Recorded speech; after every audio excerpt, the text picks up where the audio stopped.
Bueno, gracias por invitarme, gracias por hacer que me reencuentre con amigos de antes, de ahora y de después, porque cuando uno ve tanta gente joven se entusiasma y dice valió la pena recorrer tantos caminos. Cuando en estos días leí el último informe de Naciones Unidas y un material que anda circulando por allí, dando el panorama que estamos atravesando, me llenó de alegría dos cosas. Primero, por supuesto, la tristeza de ver que los capitales especulativos centran más su atención cada vez más en la problemática alimentaria. Y ayer eran las 10, esa imagen que yo siempre les mostré, que están en internet, de las 10 empresas que manejan el mundo.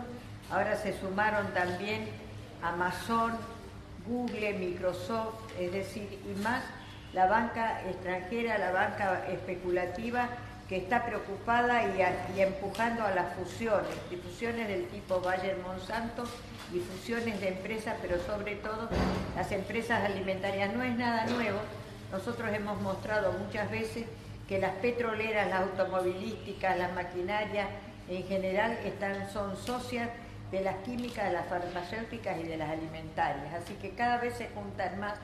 Pero en ese mismo informe da el aliento esperanzador, y son estas cosas las que nos ayudan a creer, a confiar y a seguir empujando. Porque el mismo informe de Naciones Unidas habla de nuevas reuniones y reuniones a nivel internacional sobre la agroecología. Nosotros hemos tenido hace poquitos días nomás una reunión con la relatora del derecho de la alimentación de Naciones Unidas, Kidal Kelber, que también nos llegó no solamente de alegría, sino de satisfacción, de pensar que uno recorre caminos, pero que recorre los caminos correctos, los caminos que hacen que cada vez más se plantee la barrera de quienes están de un lado y del otro. Nosotros estamos por la salud y la vida, los demás están por los negocios. Esto, en la reunión del día 13 que movilizamos por el tema de la ley de semillas, que finalmente sale con un dictamen solo de la mayoría, no la acompañó ninguno de los otros bloques de la exposición, me llevaron a reunirme con la gente de uno de los bloques, y esto que acabo de decir es lo que les dije a ellos: ¿de qué lado se van a poner ustedes, señores diputados? ¿Del lado de la vida y la salud o del lado de los negocios? Piensen bien qué es lo que van a hacer. Y realmente cuando después escuché, y los invito a que escuchen la grabación en YouTube de la reunión de la Comisión de Agricultura, y se van a llevar algunas sorpresas. Se van a llevar algunos discursos que son medio regalos para nosotros, ¿no? Escucharlo de Felipe Solá decir las cosas que nosotros decimos realmente parece de ciencia ficción. Pero bueno, se encontraron con que ese propio dictamen de mayoría se les embarró la cancha, como dijo uno de los diputados. ¿Por qué? Primero porque se pronunció la Federación Agraria, donde su dirección ha sido copada en este momento por el propio partido gobernante, por el PRO, y sin embargo salió con una declaración en contra. Por supuesto que cada uno defendiendo intereses que no son los de la vida y la salud, pero bueno, ahí está. Y la otra declaración de los propios semilleros nacionales, que también se oponen a este dictamen. Y como si esto fuera poco, uno de los diputados, Kicillof, que es el experto en economía, hizo el análisis de la ley y mostró que eso iba a ser gravoso para el Estado, porque los cargos y las cargas fiscales no iban a ser pagadas por los sojeros, sino por el propio Estado. En una política y en un plan de ajuste, entonces tener una nueva sangría que no va precisamente dirigida a la población, realmente también es un problema que les complicó la situación. Dijeron de que van a ir al recinto el martes que viene, el 21, ¿no? Dicen, no sé cómo va a ser la cosa, porque pareciera ser que no juntan la mayoría, aunque tienen mayoría propia, la de ellos y la de los traidores de siempre, que ya vienen firmando cualquier cosa. Bueno, pero de todos modos la movilización fue importante, la radio abierta fue importante, pero más importante sería que hubiéramos sido muchos más. Y pienso de que un poco hablar de ley de semilla, como lo señalamos en esa misma reunión, no entra en el imaginario popular, La ley de semillas parece una cosa dicha así, que es un problema del campo, sin ver que es un problema de nuestra propia vida, de nuestro propio presente y de nuestro futuro. Entonces no sé cómo podríamos denominarla para que tome carne y para que la movilización sea realmente multitudinaria. Si estos son muy cobardes, nosotros siempre lo hemos dicho, reculan cuando ven la gente en la calle. Y entonces si ven un grupo de gente, estuvo la UTT, estuvo el Verdurazo, estuvo la radio abierta, pero no es suficiente. Hay que llenar la plaza del Congreso, si no, no se les mueve ni un pelo, realmente es así. Bueno, gracias por invitarme otra vez y perdón por la llegada tarde, pero estas son las cosas de la gente de la avanzada edad que anda de joda y de juerga por las noches, para decirlo de alguna manera. Entonces, no es que solamente anden los fantasmas, nosotros también andamos caminando por ahí. Pero bueno, eso hizo que mi reloj biológico esta vez no funcionara. Confío demasiado en él, entonces no funciona. Bueno, nosotros ayer estuvimos en el Museo del Hambre asistiendo a una conferencia magistral de Patricia Aguirre. Realmente fue una conferencia extraordinaria que hubiera querido que la escuchemos todos o que la multipliquemos por lo menos, porque nos trajo de la mano a través de millones de años del desarrollo de la especie, del desarrollo de esto que hoy somos y de este planeta que nos lo estamos comiendo. Entonces esto fue realmente una apertura, digamos, al conocimiento que no parte desde cuando nosotros nacimos. Imagínense, yo puedo hablar del siglo pasado, pero algunos no, pero de millones y millones de años. Entonces este camino de la transición que atraviesa precisamente la selección alimentaria, porque parte de la época de recolectores cazadores, parte de la línea de la carne, sigue con la de los cereales y los granos, sigue con el azúcar de esta época, y entonces viene acá el interrogante: ¿volvemos para atrás o avanzamos hacia reconocer nuestra propia estructura y nuestra propia vida? Yo, como siempre, les presento esta imagen que algunas alegrías uno recibe. Estuve dando unas charlas en comedores con mujeres de comedores comunitarios y en personal técnico que anda por todo el país precisamente con madres cuidadoras, y me encontré con cartillas de recetas que llevan esta imagen también. Es la imagen de la Pachamama. El origen es el Ecuador del 2008, cuando largaron la campaña publicitaria para incorporar en su constitución, su nueva constitución, el derecho del pueblo a la soberanía alimentaria.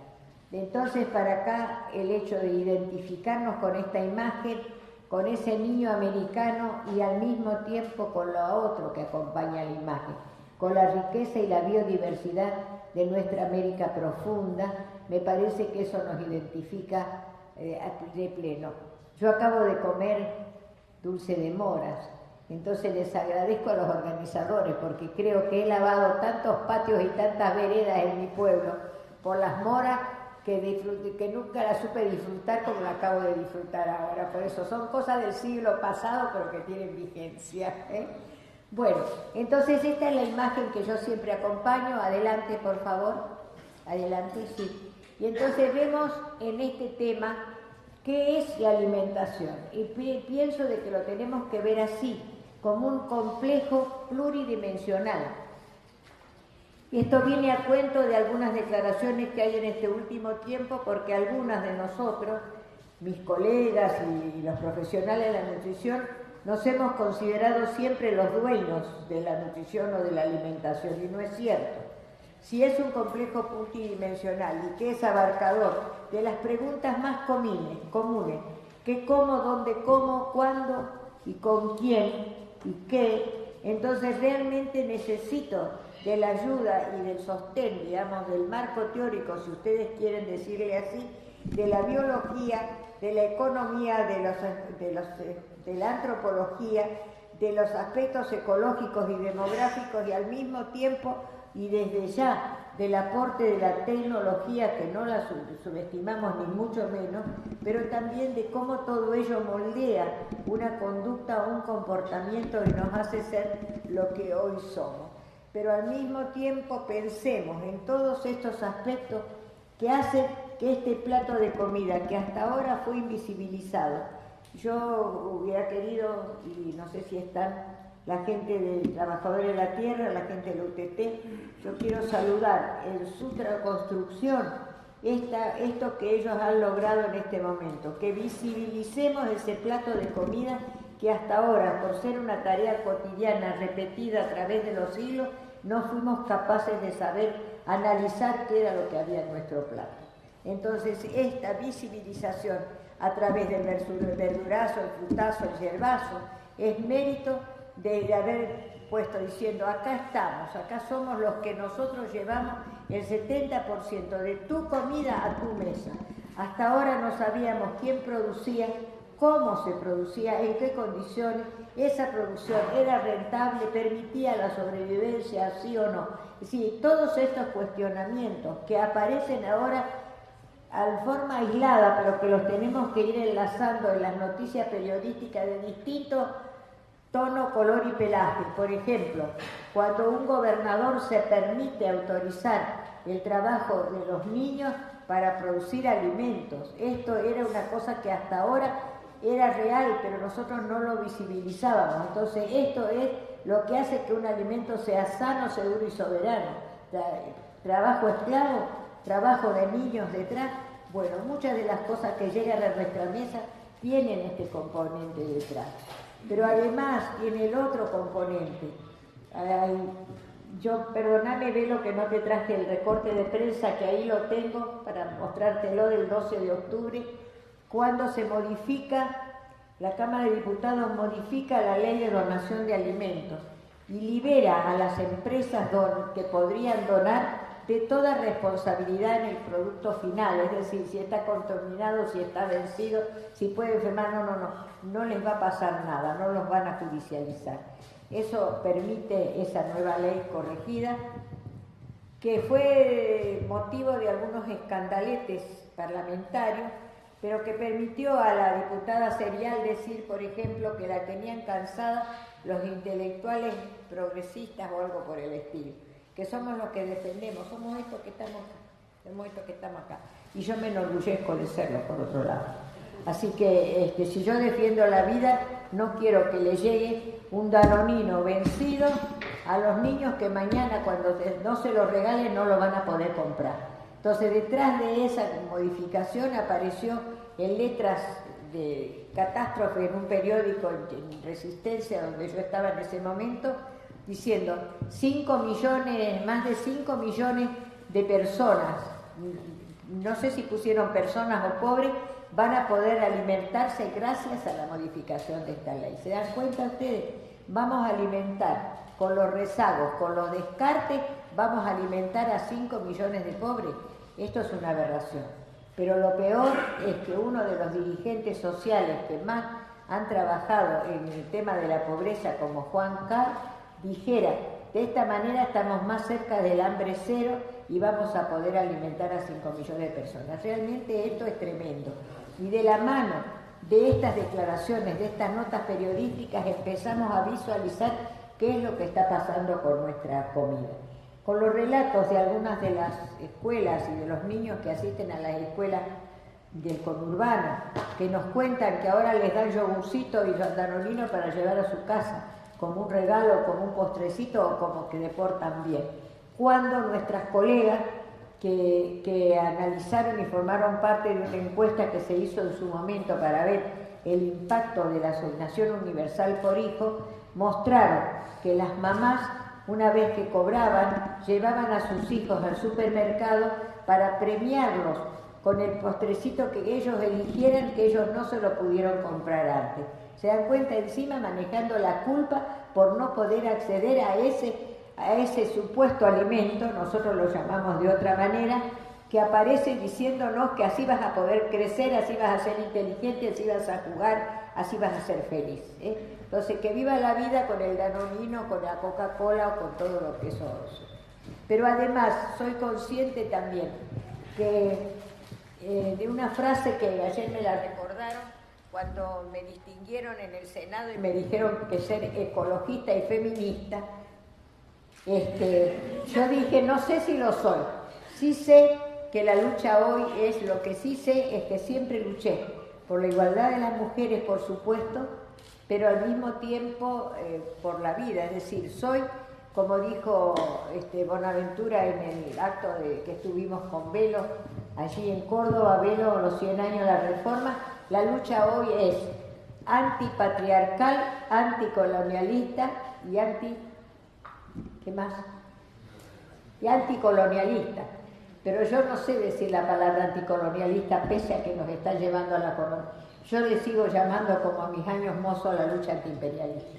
Y no parece, pero estas cosas no son pequeñas, son grandes, porque estamos golpeando donde más les duele, estamos golpeando donde más les están rindiendo sus negocios.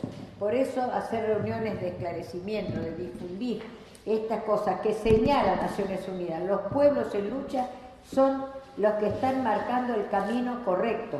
Y el camino es la agroecología. Se puede producir de otra manera, claro que sí, pero no hay agroecología sin un país soberano. En un país colonial como nos están empujando a hacer, no vamos a poder desarrollar eso. Así que la lucha por eso no es solamente por la agroecología, sino también la lucha anticolonialista, antipatriarcal y antiimperialista, que esa es el Congreso. Entonces, adelante. Bueno, hay algunas afirmaciones que estoy repitiendo en todos lados. Esta frase me fascinó. Miren ustedes lo que dice. Y yo creo que está unido a esto cuando hablamos de la autonomía o de la independencia de los países. No hay país soberano si tiene dependencia alimentaria.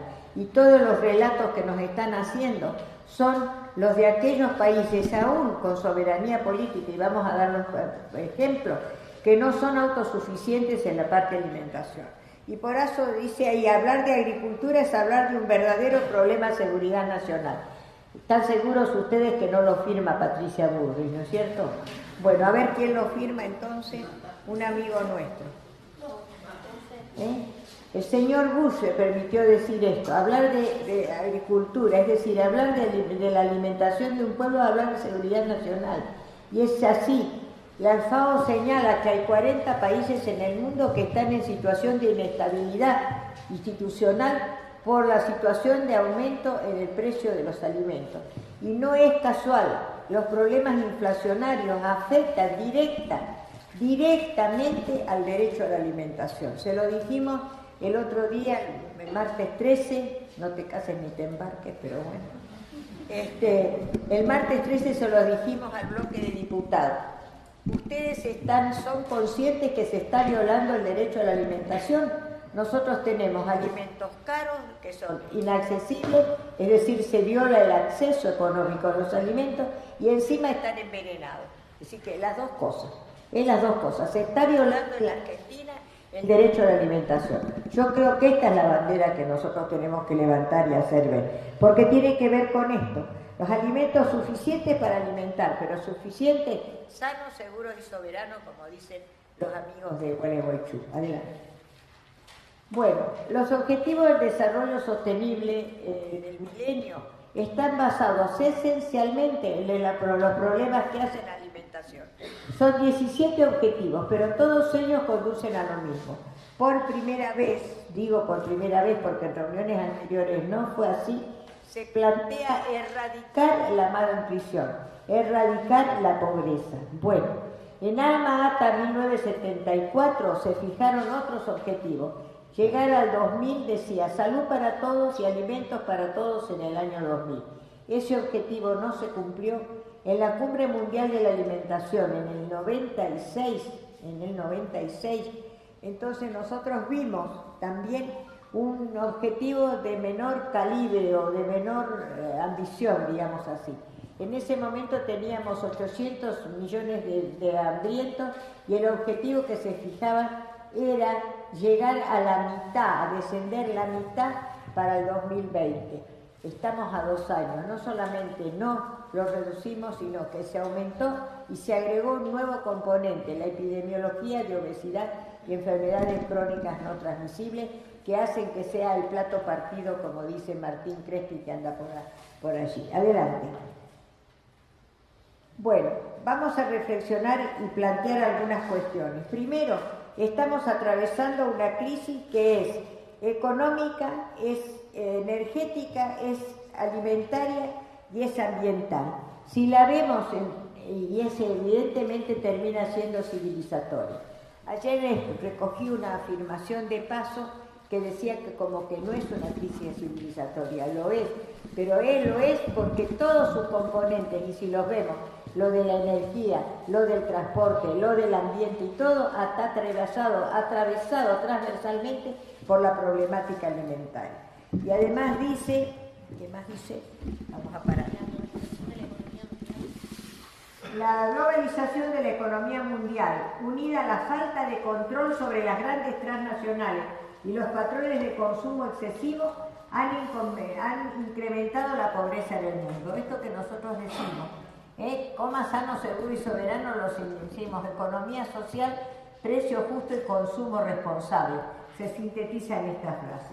Y dado que el alimento no es una mercancía, no puede ser utilizado como arma de dominación de los pueblos.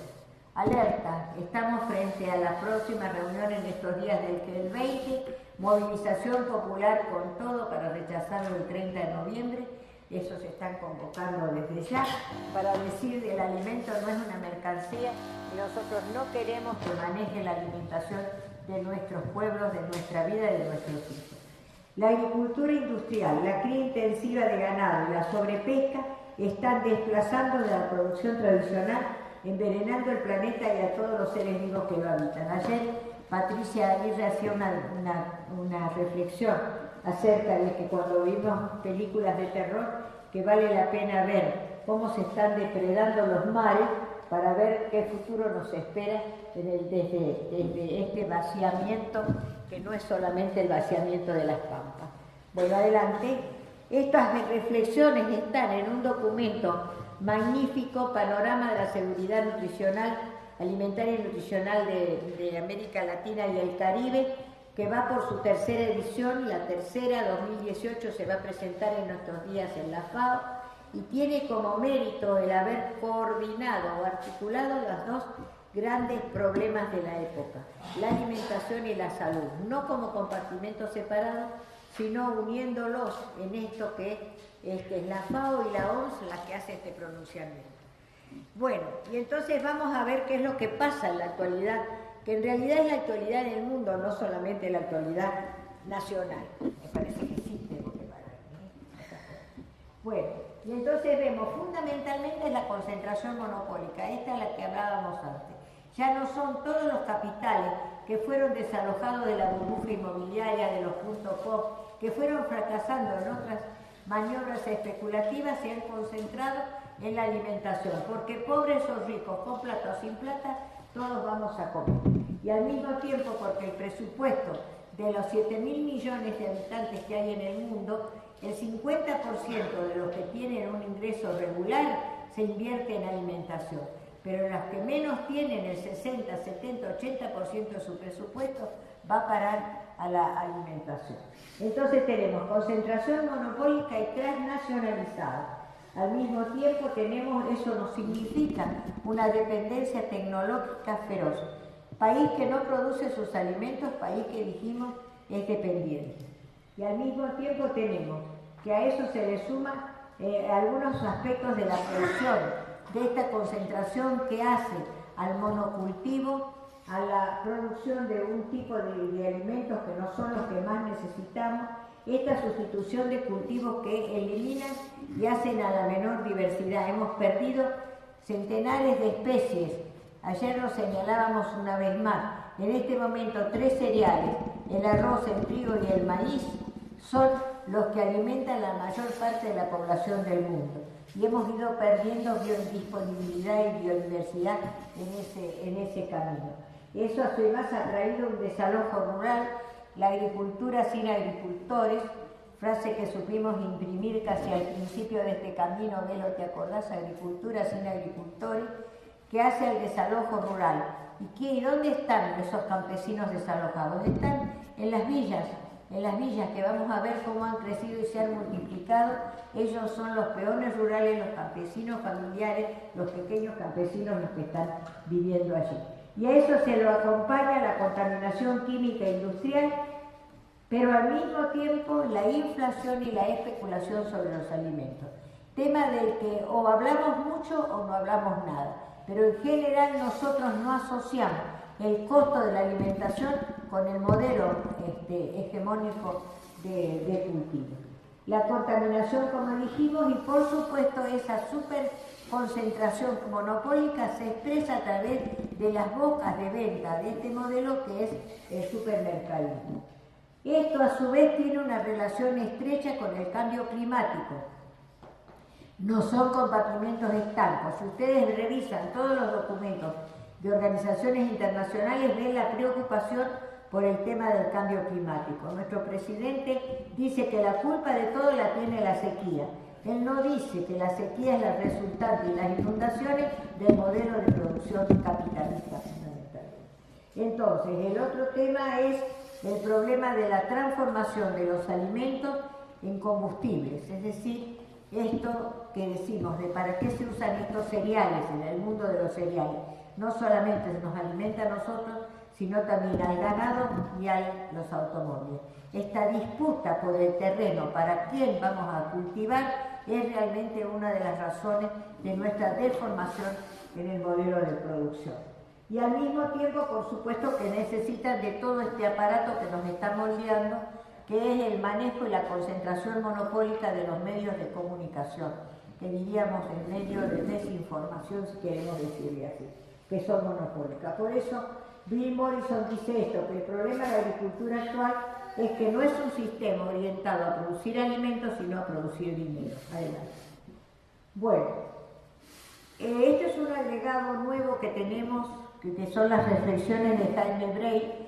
Yo hubiera agregado algunas cosas que también son muy interesantes, algunas reflexiones de García Linera, que explican también este modelo de subordinación de las clases a las clases dominantes, pero que hace a esta reflexión que dice, hemos vivido o vivimos una verdadera recomposición productiva, es decir, esto que nos ha llevado del modelo tradicional al modelo de producción agroindustrial que nosotros le llamamos del agronegocio.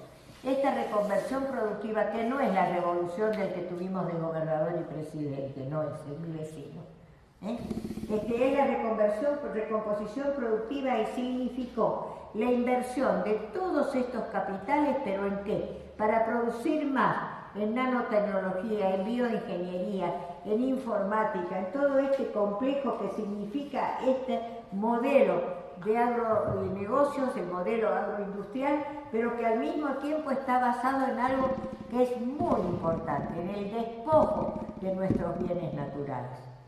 Y esta situación de despojo, de contaminar nuestros ríos, de apropiarnos de nuestras montañas, de apropiarnos de nuestras tierras, nos lleva a esta situación que hoy tenemos en América Latina, y yo diría en el mundo también, de shock. Estamos atravesando esta situación de shock, es la situación de crisis que estamos caminando. Y entonces eso, por supuesto, trajo la apropiación, dice, y la mercantilización de la naturaleza, fundamentalmente, el objetivo fundamental. La naturaleza es el objetivo comercial del momento, apropiándonos de la semilla y de la transformación de la agricultura en algo no alimentario, porque es cultivar energía, por supuesto, y la transformación descontrolada, sin precaución y responsabilidad, de la biodiversidad que lleva también al calentamiento global. Adelante. Bueno, pero nosotros solos no estamos alarmados, son las organizaciones internacionales los que están prendiendo, digamos, los botones rojos de la alerta. Y hablan de la transformación del movimiento productivo, del modelo productivo de América Latina, y lo dice la CEPAL. Dice, es necesario cambiar la estructura productiva con el fin de aumentar la participación. ¿Qué quiere decir? Aumentar la participación de los que trabajan la tierra, de los verdaderos trabajadores de la tierra. Garantizar el crecimiento económico y la creación de empleos, y al mismo tiempo proteger el medio ambiente. Es decir, estos son los objetivos. Y entonces Graciano da Silva, que dirige hoy las FAO y que viene de la experiencia de haber reducido 30 millones menos de pobres o 40 en Brasil con las bolsas familias y el plan hambre cero, eso sí. Entonces dice él que seguimos produciendo comida con los principios de la revolución verde y los suelos, los bosques, el agua y el aire siguen degradándose.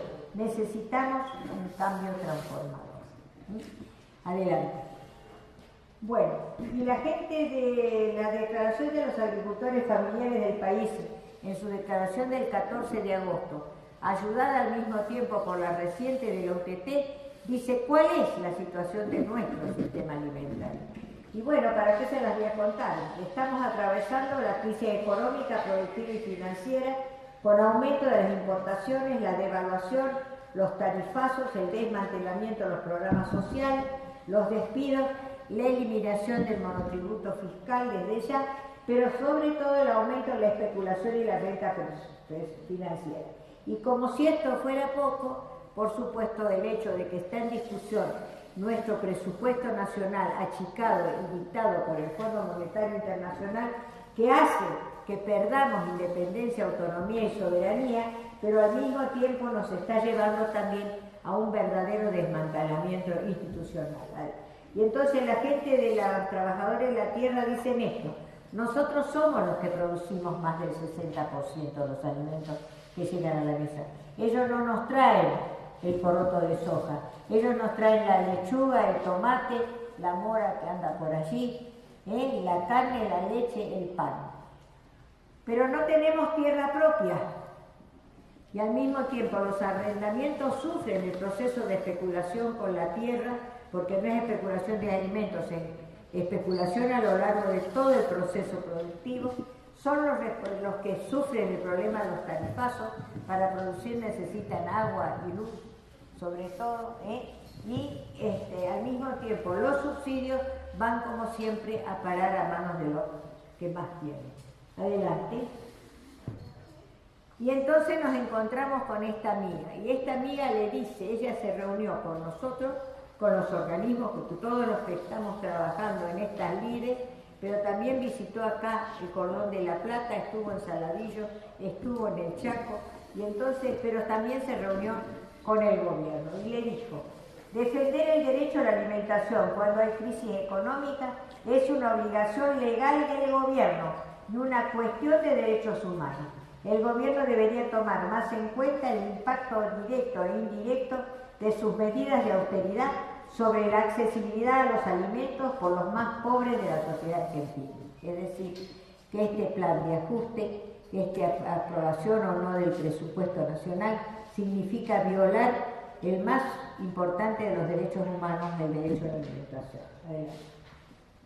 Y bueno, entonces vuelvo a este documento, pero este es el del 2016-2017, que dice de la coexistencia del hambre, porque hasta ahora nosotros hablábamos del hambre, pero hay coexistencia de hambre, desnutrición, carencia de micronutrientes, sobrepeso y obesidad.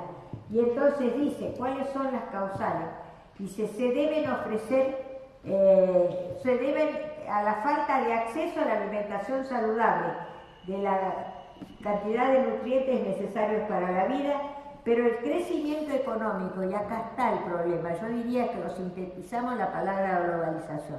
El crecimiento económico y la apertura al mundo, dice, de América Latina y el Caribe, la integración de América Latina al mercado internacional ha cambiado los patrones alimentarios, con menor consumo de preparaciones culinarias tradicionales basadas en alimentos frescos, producidos en el hogar, y la mayor presencia y consumo de productos ultraprocesados de mayor densidad calórica y mayor contenido de azúcar, sal y grasa, contribuyendo a la malnutrición y por supuesto al deterioro de la calidad de vida.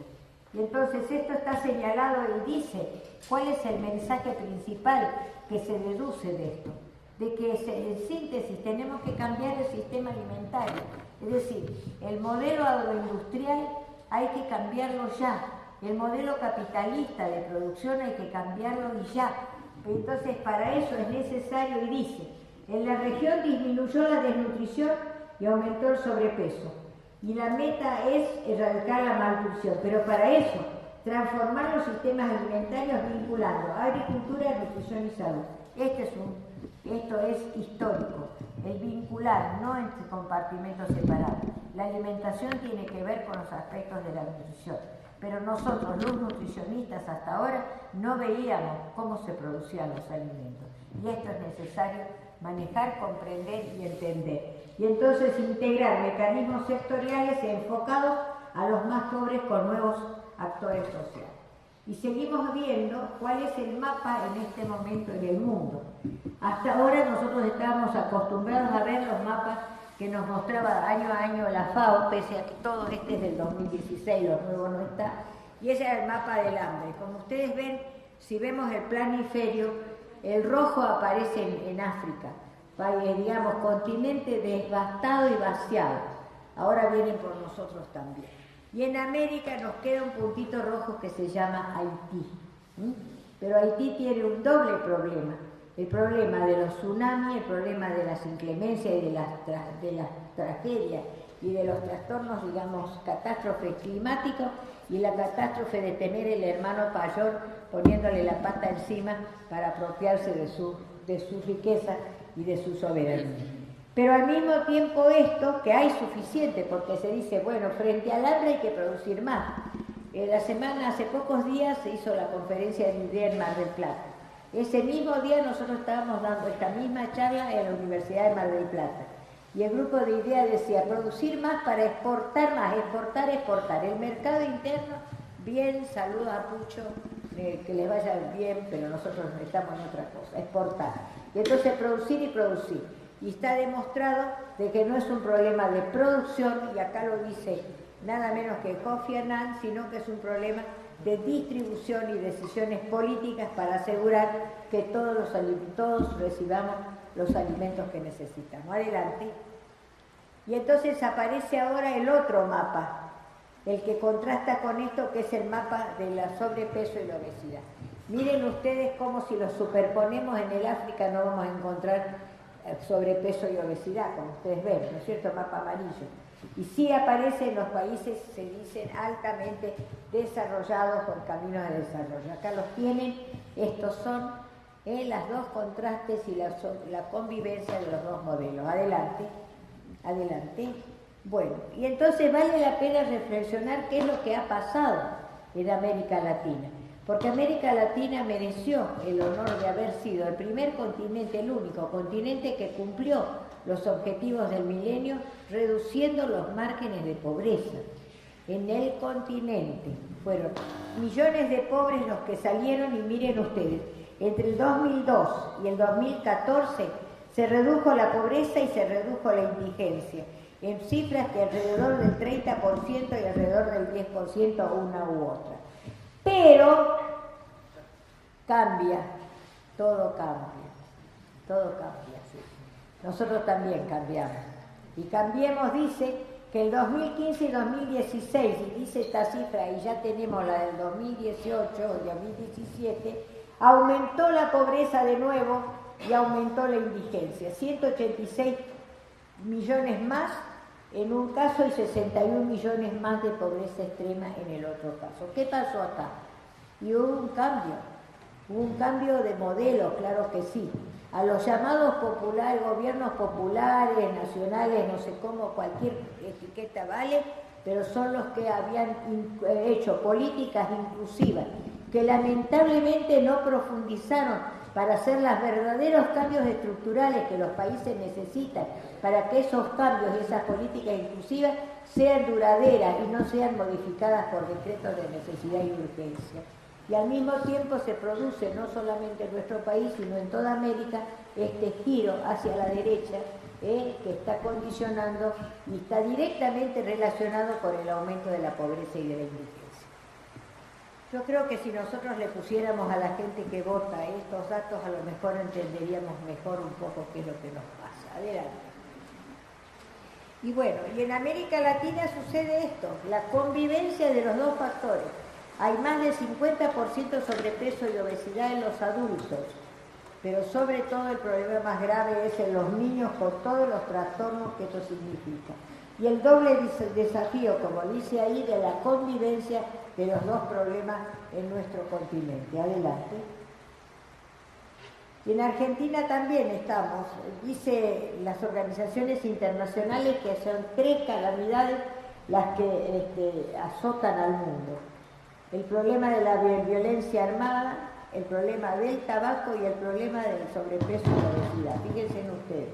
Y nosotros en ese camino estamos, porque también se nos ha aumentado, y si vemos los mapas, digamos, también nosotros no tenemos desnutrición aguda, pero sí está aumentando el sobrepeso y la obesidad en cantidades muy importantes. Adelante.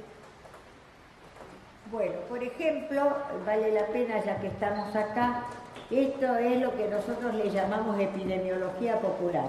Esto es similar al trabajo de las madres de Ituzaingó, de Monte Maíz, de Canal, del barrio Malvina. Esto es una de las organizaciones sociales que se dedicó a pesar y medir a los niños de todo el país, por miles.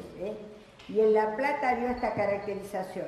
En los niños de 2 a 6 años, entonces tenemos, ustedes tienen el bajo peso, el 55% de los chicos están con bajo peso y con obesidad el 16% casi de ellos. Y en el caso de los adolescentes, acá tiene bajo peso el 56%, sobrepeso y obesidad casi el 10%. Esta es la realidad diagnosticada por las mujeres de los barrios populares, de los movimientos sociales que pesen y miden frecuentemente a sus niños. Adelante. Bueno, en Argentina, yo creo que este dato es muy importante porque ayer hablamos un poco de algunas cosas. Las enfermedades crónicas no transmisibles también, según el reflejo de lo que pasa en el mundo. La muerte por cáncer y por enfermedades cardiovasculares se lleva casi el 80% de nuestra vida. Pero lo peor es este mapa del final que yo señalo, el 45% de nuestras muertes, de nuestra muerte y mortalidad, hoy se produce en menores de 65 años. Esto es lo grave. Y yo creo decir en personas jóvenes, con una expectativa y una posibilidad de desarrollo de vida mucho más profunda. Yo creo que sobre esto tenemos que reflexionar y mirar a nuestro alrededor, nuestros familiares, nuestros amigos, nuestros vecinos, quiénes son los que se van muriendo. Y vamos a ver que son gente joven, precisamente.